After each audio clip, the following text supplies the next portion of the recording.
Question for you. You said you've had success in some of your businesses. You also failed. Mm-hmm. Let's start with one of the biggest failures you've ever had that really had you spooked out. Have you been in that situation where you had to rethink it all? Oh, 100%. 100%. So this is way off. Early days? Way off career. So when I was, 2000, early 2000s, 2004, 2005, I just finished up my residency, just started practicing. And like what, hospital kind of thing? Yeah, in a hospital. And I decided, you know what? I'm gonna open up a custom car shop. Which is obviously I'm a doctor. So but this was like tints. This was back in rims, the day. This was back in the day, and probably maybe Dr. Ball's ballin' tints. It was called, yeah, that's right. It was back in the day of Pimp My Ride and all these shows. Right. And when it was kind of an emerging sector in the auto industry, auto customization and tuning and all this kind of stuff. So and I ran into a guy who was really pretty well versed in this stuff and knew this stuff. So we set up shop right downtown on Ontario. Just to get clear, it's the tints, the rims, the Rockford Fosgate, the subwoofers, some performance stuff, and high end cars, like we were definitely catering to professional athletes, guys in the BOT. What's the BOT? The Board of Trade. Okay. Celebrities and the kind of stuff like people that. Who have a little bit of everybody, but those are definitely, that's who you want in that industry. People ready to drop 25 grand. Yeah, or more on a car. So we did that. And what was it called? It was called Haute, Haute, or Haute Auto. Yeah. And it was right on the corner of Ontario and LaSalle, where I think right now is the Infinity store or something like that. I don't know what's there now, but it was right there. So it was a high profile place. Yeah. And don't get me wrong, it was fun, really fun. I met a lot of amazing people and did a lot of cool stuff. And obviously I really enjoyed the stuff that we did. But, financially it tanked in about, less than 2 years. Oh, that's actually pretty good. Well, yeah, it's actually pretty good, but it was a big tank. For a trendy thing like that. It was a huge tank. So yeah, that was, I lost a lot of money on that. And that really kind of pretty much rock bottom-ish at that point, as far as, tons of debt, creditors, lawyers, all that stuff. Yeah. While I literally just had my first baby with my wife. She was actually pregnant during the process, and she gave birth shortly after we opened. And so it was a lot of just stress in general. And on top of that, I had a new baby. So obviously I didn't quit my day job, which is another one of my rules in life and business is never quit your day job. Oh, so or at least keep your feet in, keep your licenses up, and just. Right. But I've always done anesthesia. In like a hospital setting? A hospital surgery center. Do you still do it? Right. Oh, yeah, 100%. Yeah, okay. I do it full time, pretty much full time. I was doing anesthesia this morning. Damn. Along with my ketamine clinic. It's in the same building. So. What's the most common thing you do in anesthesia? Is it like the thing for pregnant ladies where you do a epidural? No, that's all. I'm all outpatient surgery center based now. So we do a lot of orthopedic surgery, anesthesia, spine surgery. We do cosmetic surgery. We do a little bit of everything. Okay. But a lot of pretty big stuff actually. All right, two important questions about Haute Autos? Yeah, Haute Auto. Haute Auto. Mm-hmm. One, did you have like the most pimped out ride yourself? Probably not the most, but it had to be up there for marketing reasons, it was decent. Right? Yeah, it was decent. What'd you have? Tell us. I had a Mercedes CL55, those cars with nice wheels and all tints around. Drop kit, tinted up. You dropped the kit, so it was lower. Dropped it, lowered it. And, what did it do? You change the springs on it to lower it? Actually, Mercedes knows that you could actually do it electronically through their system. Back then, even? Yeah, back then even. And then you would kind of just intercept their system and put something in there to kind of make it go lower, make it custom. Yeah, and then I had a Range Rover, of course, because that's what. So did you pimp out both? Yeah. All right, and then which one would you say was more pimped out? That got more head turns? Probably the Range Rover. Oh, really? Yeah. Well, okay, so tints all around. Did you have Range Rover, 23-inch wheels, 23 TV screens, and all like the headrests and window stuff? tint, all that stuff. How about the sound system? What do you have in there? That also was an upgraded sound system. It was mostly Boston Acoustics and could people hear you from like a mile away? And Rockford Fosgate actually. No, not a mile away, but it was loud enough. So my brother once had amps in his trunking and all that shit, you know, and some wire got loose and it caught fire. No way. Yeah, that's awesome. Did they explode? I think it was just a fire, and I forgot what. I can't remember the rest of the story, but to jazz it up a little bit, I think he was just driving on the highway while it's on fire for a while. It woke the neighbors up one last time, and one explosion. That's amazing. Well, what year was that? So that was like 2004, 2006, around that. In that era is when that was open. Right. So what was interesting though is it really.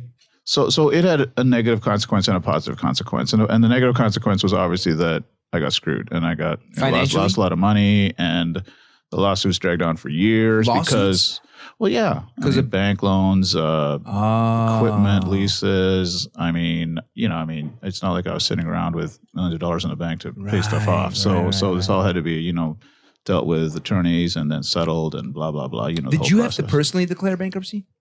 I did not declare bankruptcy. Were you thinking about it? Of course.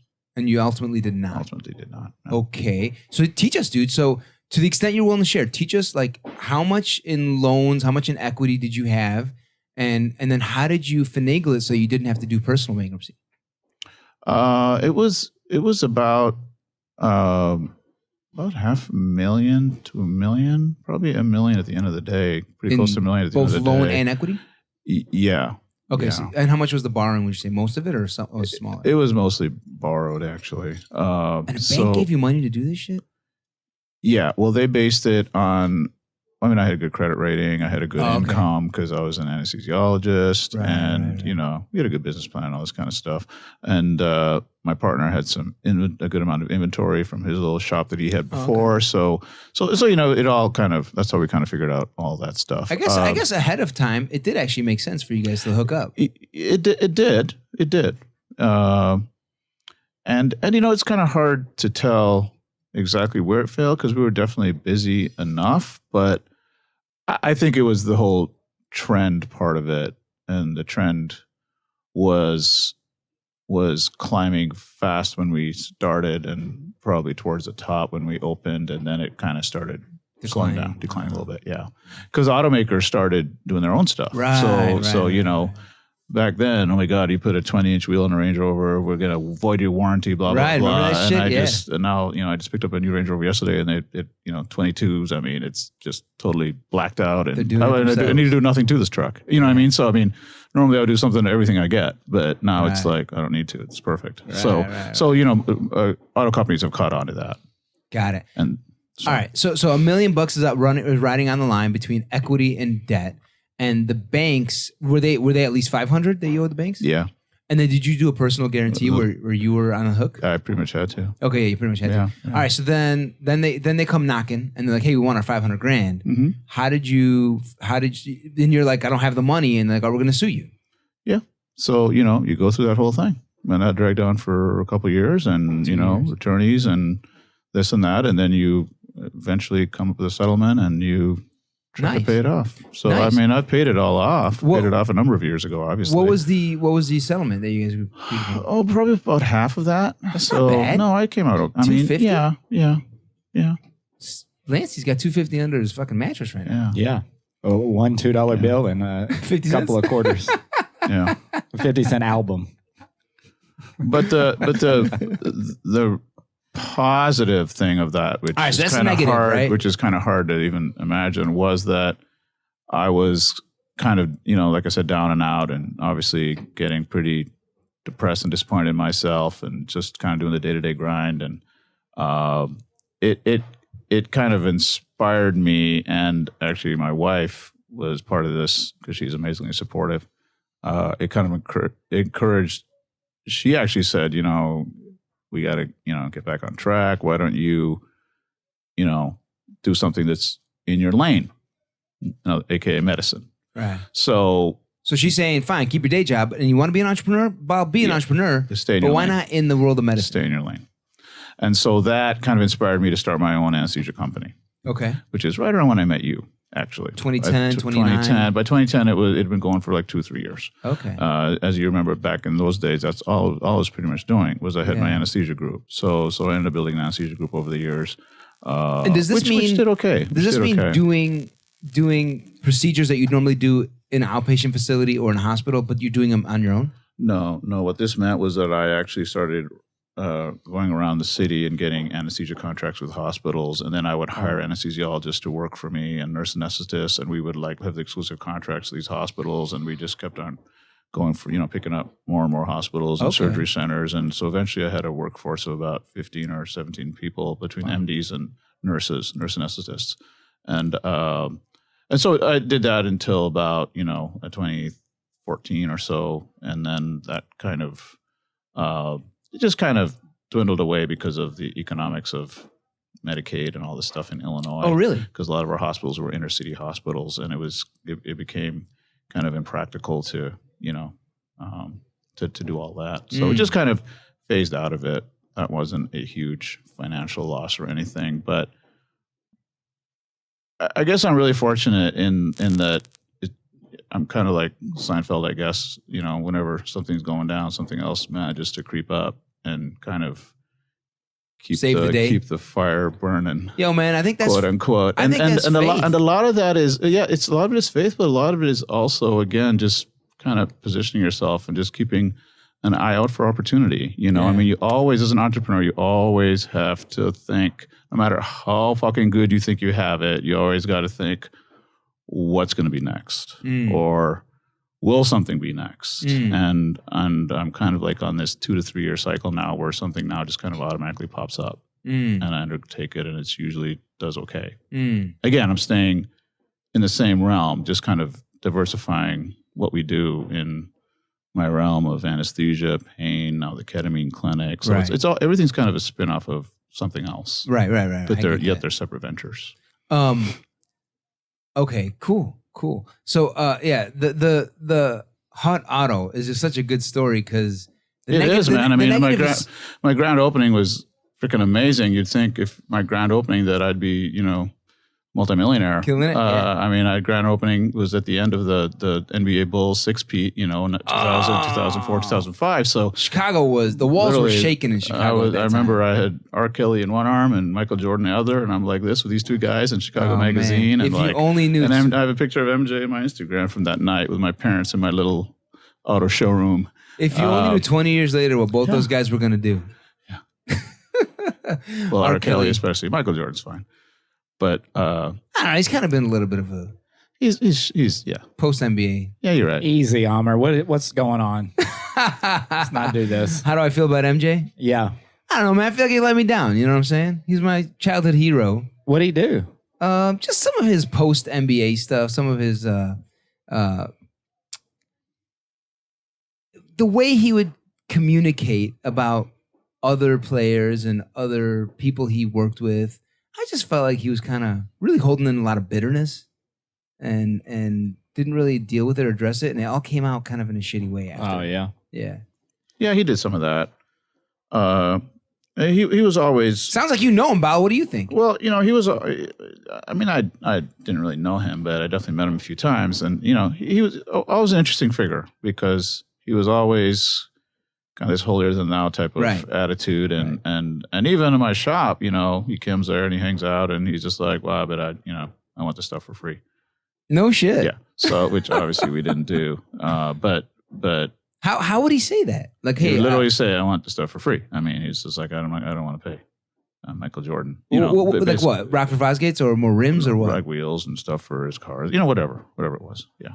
That's crazy. So, but you could. And you held your ground.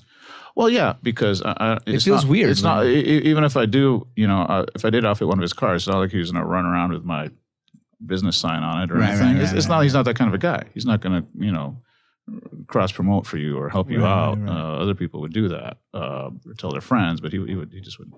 He's just not that kind of person. Right. But either way, it was amazing to have him there, and it was good publicity and all that stuff. See, Lancey. that's the kind of guy MJ is. I didn't even have to hear that story, and I felt that on him. I do think though that his public relations self, the one you were talking about, I mean that's like a personal story, so I can't speak on that. But speak on the vibes you got from him directly.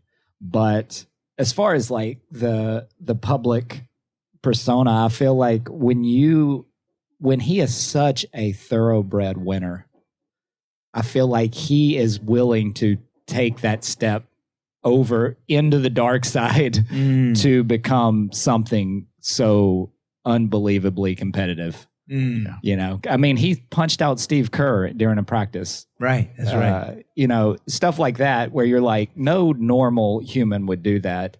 But when you see him with these last second shots, when he's really frothing at the mouth to get the ball, when most people are like, I don't know if I want the ball right now. And he's like, no, it doesn't matter what you want. I'm doing my thing. Totally. I think that in our society, we kind of have a mixed emotion about that because from a capitalistic point of view, you're like, yeah, that's the type of person we want at the helm. Yes. But from an emotional point of view, you're like, doesn't feel right. Yeah, this is not somebody I love, right? You know, as a human or as his personality, you know. So I guess it's kind of the give and take of being the greatest. And I feel like a lot of times, you know, with all the celebrities that have come up with, you know, all the, you know, the Me Too thing and everything, all the celebrities that have came out, it seems like almost everybody has something where they're hiding, especially people who are world class at things. They're like, once you get into that, you're like, all right, but what are you hiding? Because it's almost like that fuels the...